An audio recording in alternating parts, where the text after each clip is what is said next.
भाजपा में किसी की कोई कदर नहीं है, चूंकि जो है इस टाइम भाजपा में है और जो विपक्ष के लोग हैं कुछ जल्द ही जो है समाजवादी पार्टी ज्वाइन करूंगा। इस बार आप 4-5 साल बीत रहा है, कभी किसी ना तो नेता ने अप्रोच किया, ना हमारे माननीय विधायक बावन सिंह जी ने कभी अप्रोच किया।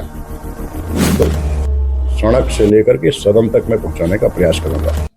गोंडा की सियासी गलियों में इन दिनों एडवोकेट पंकज कुमार दीक्षित की चर्चा ऐसे हो रही है जैसे मौसम बदलने से पहले हवा की दिशा बदलती है। कल तक जिनके कंधों पर भाजपा की विचारधारा का झंडा मजबूती से टिका था, आज वही झंडा मनभेद की तेज हवा में हाथ से छूटता दिख रहा है। हालांकि पार्टी की ओर से अभी तक कोई आधिकारिक बयान सामने नहीं आया है, लेकिन स्वयं पंकज दीक्षित ने यह प्रमाण दे दिया है कि राजनीति में स्थायी सिर्फ कुर्सी की चाह होती है, विचारधारा की नहीं। कुछ साल पहले तक भाजपा के कर्मठ कार्यकर्ता के रूप में सक्रिय पंकज दीक्षित धीरे धीरे पार्टी से दूरी बनाते चले गए। कारण भी वही पुराने सम्मान की कमी, सुनवाई का अभाव और मुद्दों का गला घोंटना। भाजपा जैसी बहुमत वाली सरकार में ऐसा क्या हुआ कि एक वफादार कार्यकर्ता को बाहर का रास्ता देखने का मन बनाना पड़ा? यह सवाल अब गलियारों में फुसफुसाहट बन चुका है। पहले निर्दलीय लड़ने का मन, फिर समाजवादी पार्टी का खुलता दरवाजा। राजनीति में इसे विकल्पों की आजादी कहा जाता है। अब बस टिकट मिलने की देरी है। पंकज दीक्षित का कहना है कि जीत मिली तो क्षेत्रीय मुद्दों का सफलतापूर्वक निवारण करेंगे।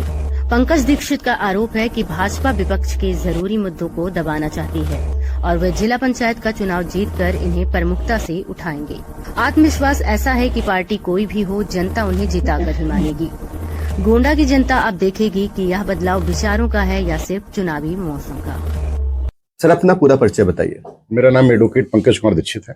मैं ग्राम पंडित सविता मौजा बीरपुर भोज विकासखंड रुपेडी का रहने वाला हूँ। सुनने में आया है कि कुछ सत्ता परिवर्तन जैसी बातें चर्चा में है, क्या कुछ है बताइए उसके बारे में।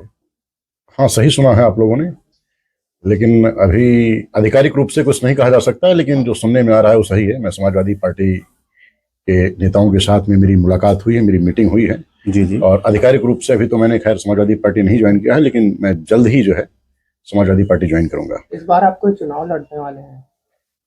पिछली बार भी मैं भी जिला पंचायत सदस्य का प्रत्याशी था और इस बार भी मैं अपने क्षेत्र से जिला पंचायत सदस्य का उम्मीदवार हूं। मैं प्रत्याशी के रूप में। पिछली बार किस पार्टी से थे आप? पिछली बार मैं किसी पार्टी से नहीं था, मैं निर्दलीय जो है चुनाव लड़ा था। इस बार किस पार्टी से लड़ने वाले चुनाव? अब इस बार मैं समाजवादी पार्टी में, जैसा कि मेरी बात हो चुकी है, मैं ज्वाइन करने जा रहा हूं और मुझे आश्वासन भी मिला है कि जिस क्षेत्र से आप चुनाव लड़ेंगे समाजवादी पार्टी आपके साथ में है। माननीय बैजनाथ दुबे जी ने भी, पूर्व विधायक हैं, हमको आश्वासन दिए हैं कि जिस क्षेत्र से आप चुनाव लड़ेंगे हम आपके साथ में हैं पार्टी, और हम आपको आपकी मदद करेंगे, आपका समर्थन करेंगे, आपका साथ देंगे। चुनाव में आपका मुद्दा क्या होगा?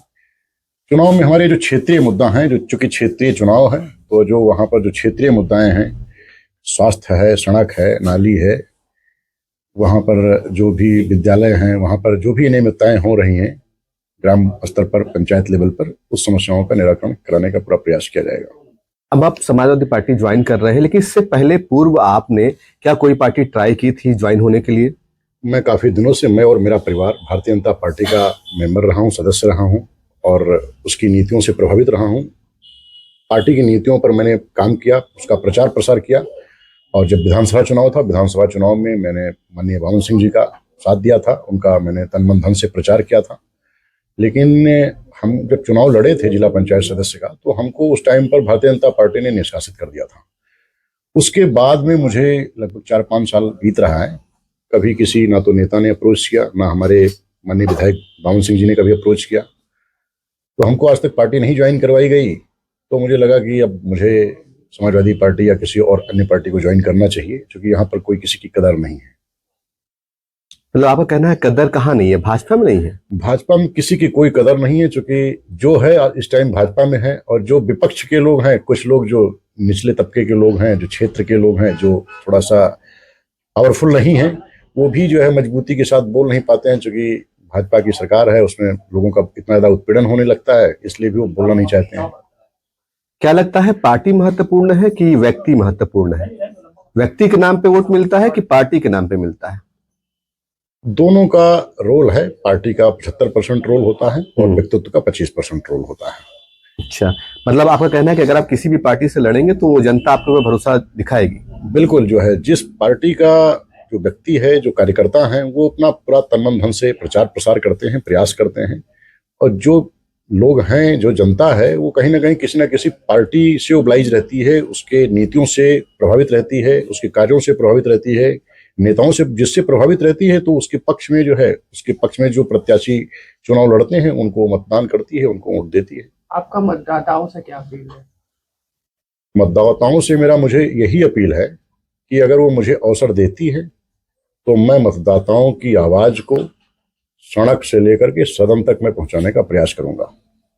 मैं अर्चना यादव। अगर आपको हमारा ये वीडियो अच्छा लगा हो तो इसे लाइक करें, कमेंट करें और हमारे चैनल को सब्सक्राइब करना बिल्कुल ना भूलें। आपका साथ हमारी सबसे बड़ी ताकत है। बने रहिए गोंडा का पन्ना लाइव के साथ।